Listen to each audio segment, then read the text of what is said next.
Hello, this is Shirin Khan. Welcome to my channel English Connect, where we learn anything and everything about English. Today's topic, on to the summit, we reach the top.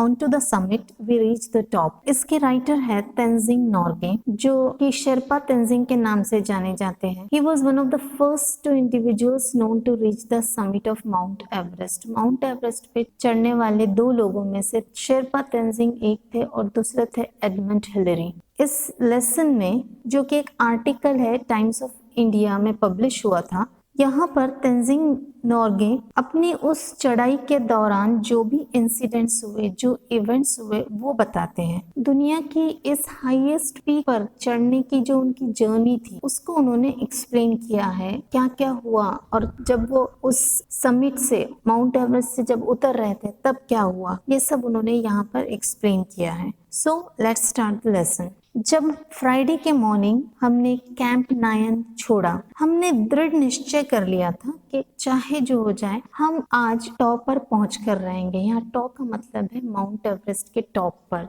चोटी पर. शेरपा तेंजिंग कहते हैं कि मुझे याद है उस दिन मैं सोच रहा था कि चाहे आज मैं मर जाऊं पर मैं आज टॉप पर जाकर रहूंगा. और उस दिन शेरपा तेंजिंग को मरने से भी डर नहीं लग रहा था. इन्होंने अपनी चढ़ाई बहुत जल्द शुरू की और कैंप 9 से लेकर पीक पर चढ़ने तक वो लोग अल्टरनेटली अपनी जगह बदलते रहे. कभी शेरपा तेंजिंग आगे हो जाते तो कभी हिलरी आगे हो जाते. लेकिन वो इंसान जो कि नीचे है, उसका जॉब जो होता है वो थोड़ा डिफिकल्ट हो जाता है, चाहे वो चढ़ाई कर रहे हो या उतर रहे हो. जो आगे होता है, जो लीड करता है, उसे रास्ता बनाना पड़ता है, उसे जो स्टेप्स होते हैं वो कट करने पड़ते हैं और इस तरह से रास्ता बनाना पड़ता है ताकि जो पीछे से आने वाला हो उसे आसानी हो. शेरपा तेंजिंग के पॉकेट में 4 फ्लैग्स थे. जब ये दोनों कैंप 4 पर थे तो कर्नल हंट ने शेरपा तेंजिंग को 3 फ्लैग्स दिए थे और वो 3 फ्लैग्स थे ब्रिटेन, यूनाइटेड नेशंस और नेपाल. और कर्नल हंट ने इनको जिम्मेदारी दी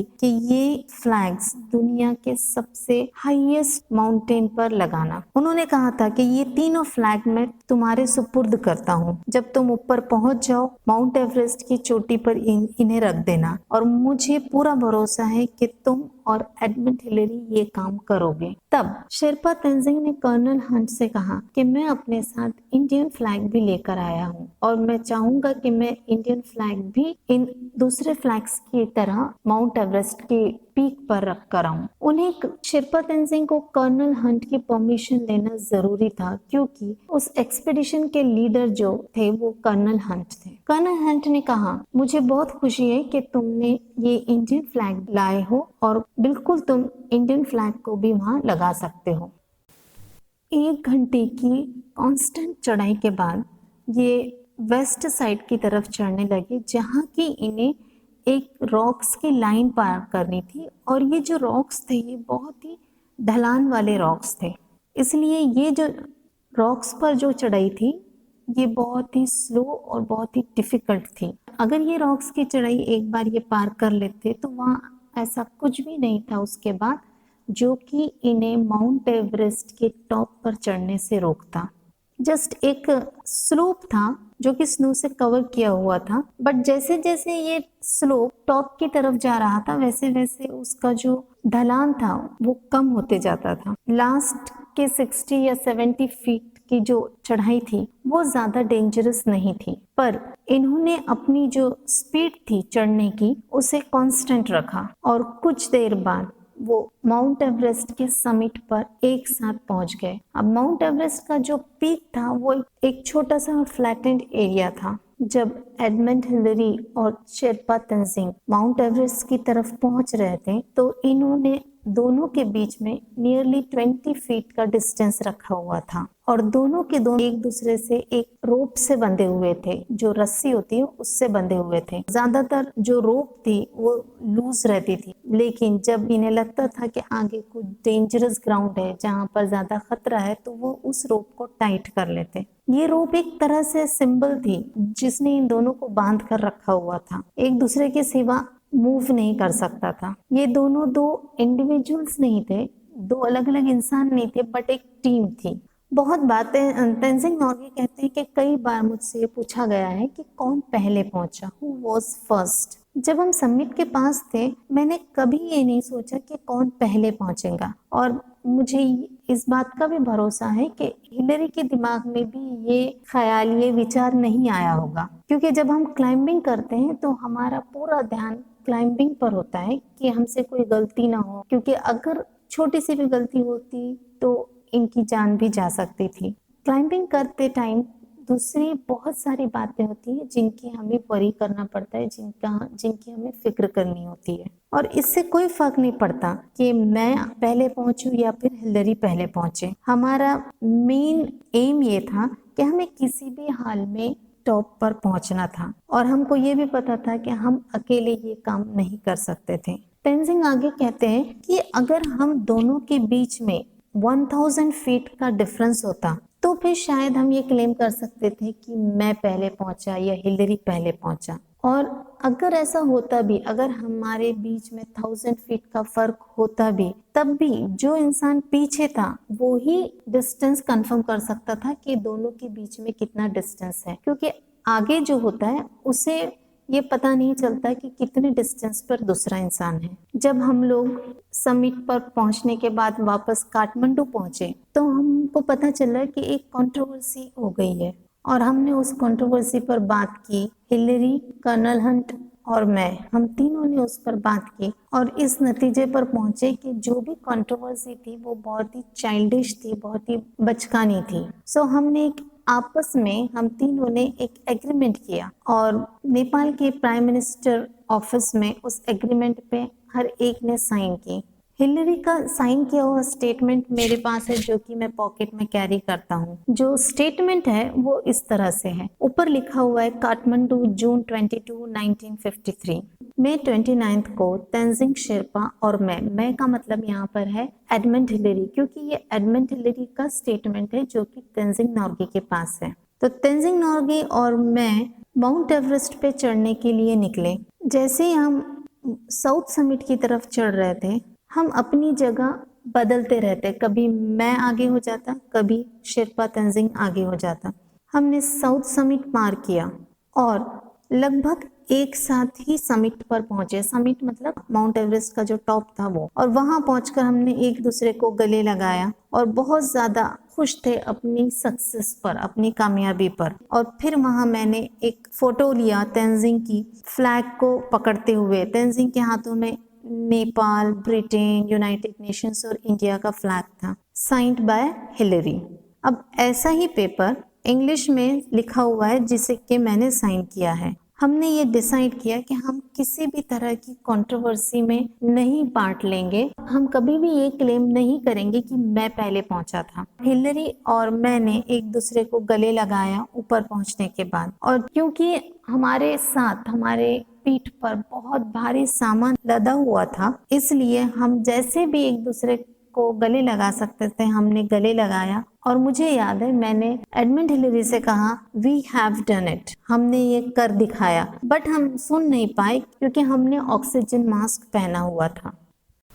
टॉप पर पहुंचने के बाद सबसे पहला जो थॉट था तेंजिंग नोर्गे के इसमें, वो था थैंकफुलनेस। उन्होंने गॉड को थैंक किया कि कंटिन्यूसली 6 बार हारने के बाद आज उन्हें जीत मिली। माउंट एवरेस्ट के टॉप पर पहुंचने के लिए 6 बार कोशिश कर चुके थे, पर हर बार उन्हें हार मिली थी और आज उन्हें जीत मिली थी, और उसके लिए वो बहुत थैंकफुल थे। ये उनकी इच्छा थी कि वो कभी माउंट एवरेस्ट के टॉप पर पहुंचे थे, और आज वो इच्छा फुलफिल हुई थी, पूरी हुई थी। तेंजिंग नोर्गे अपने साथ भगवान को चढ़ाने के लिए कुछ चढ़ावा लेकर आए थे, और ये जो भी था वो उनके धर्म के हिसाब से था। तेंजिंग नोर्गे और उनकी वाइफ ये दोनों ही बुद्धिस्ट थे। उनके कपड़ों की वजह से और उनके इक्विपमेंट्स जो भी उनके ऊपर था, उसकी वजह से वो नील नहीं कर सकते थे। नील करना यानी घुटने टेकना, घुटनों के बल बैठना, तो वो नील नहीं कर पाए, बट उन्होंने वहीं खड़े खड़े साइलेंट प्रेयर की। और जो चढ़ावा था उनमें बिस्किट्स थे, कैंडीज थी, चॉकलेट्स, और एक छोटी सी ब्लू पेंसिल थी जो कि उनकी छोटी बेटी नीमा ने उन्हें दी थी। जब वो घर से निकले थे तो नीमा ने उन्हें ये पेंसिल दी थी और कहा था कि ये पेंसिल वो माउंट एवरेस्ट के टॉप पर रखें। पेंसिल बहुत ज्यादा बड़ी नहीं थी, छोटी थी, पर नीमा की फेवरेट पेंसिल थी। और जब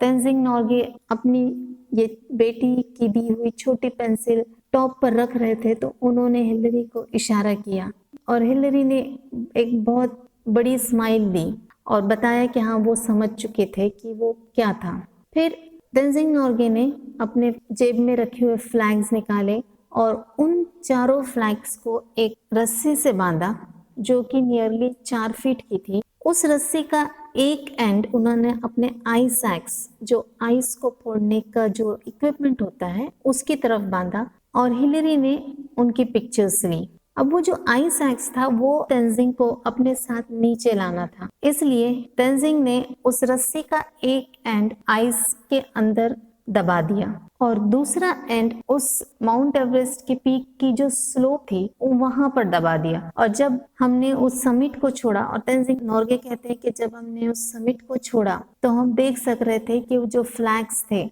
वो वहां पर लहला रहे थे। तेंजिंग नोर्गे कहते हैं कि मुझे बहुत ज्यादा प्यास लगी थी, मैं थर्स्टी था और मैंने पानी की अपनी बोतल निकाली, बट देखा कि पानी जो उस बोतल में जो मेटल कंटेनर था उसमें जो पानी था वो बर्फ हो चुका था, वो जम चुका था, इसलिए वो अपनी प्यास नहीं बुझा सकते थे। फिर उन्होंने कुछ बिस्किट्स खाए और कुछ बिस्किट्स हिलरी को दिए। वो कहते हैं कि मुझे याद है कि मैंने एक रेड स्कार्फ पहना हुआ था जो कि मेरे फ्रेंड लैम्बर्ट ने मुझे दिया था। अब ये लैम्बर्ट 1952 का जो स्विस एक्सपीडिशन हुआ था उसके लीडर थे। और मुझे याद है वो कहते हैं कि जस्ट 1 साल पहले की बात है, मई 28 को, जब हम लोग 28,215 फीट पर खड़े हुए थे इस स्विस एक्सपीडिशन के दौरान, और तब लैम्बर्ट ने उन्हें ये स्कार्फ दिया था। मैं जब दार्जिलिंग से निकला तब से मैंने ये स्कार्फ पहना हुआ था और जब मैं टॉप पर खड़ा हुआ था तो मैंने उन्हें याद किया, अपने फ्रेंड को याद किया और ऐसा लगा कि वो मेरे साथ थे और मुझे लगने लगा कि मैं बहुत ज्यादा फिट फील कर रहा था, बहुत ज्यादा अच्छा फील कर रहा था। मेरा माइंड भी बहुत क्लियर था, कोई कंफ्यूजन नहीं था और न ही कोई मुझे थकान महसूस हो रही थी। इनफैक्ट मैं बहुत ही एक्साइटेड फील कर रहा था, बहुत खुश था और अपने सेंसेस को बहुत क्लियरली महसूस कर पा रहा था। टॉप पर खड़े रहकर जब वो नीचे देख रहे थे तो नीचे के जो हिल्स थे, माउंटेन्स थे, दूसरे पहाड़ थे, वो ऐसे लग रहे थे मानो वो गॉड्स और गॉडेसेस हैं।